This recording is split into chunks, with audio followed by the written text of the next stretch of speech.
ma io penso che se il 20 e il 21 settembre arriverà un segnale chiaro dagli italiani, non mi aspetto che ci faccia i conti Giuseppe Conte e non mi aspetto che ci facciano i conti PD e 5 Stelle, perché a loro di quello che pensano gli italiani non frega molto, ma mi aspetto che ci faccia i conti il Presidente della Repubblica. Grazie e buona giornata.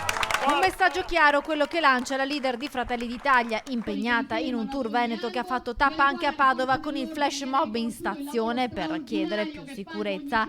E purtroppo oggi ci ritroviamo in una situazione nella quale i cittadini sono nel caos, però dobbiamo ricordare che la sicurezza è lo strumento principe per difendere i più deboli, tutti i più deboli. Invece rinunciare a difendere la sicurezza dei cittadini vuol dire creare cittadini di serie A e cittadini di serie B.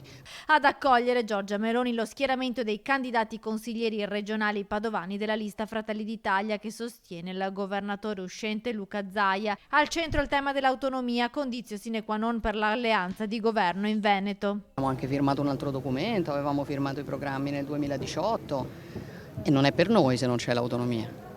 Non c'è l'autonomia perché non c'è stato un governo di centrodestra, non c'è l'autonomia perché purtroppo al governo c'erano i 5 Stelle. Sul fronte nazionale e sull'emergenza sanitaria, la leader di Fratelli d'Italia chiede al governo un confronto in Parlamento sul Recovery Fund.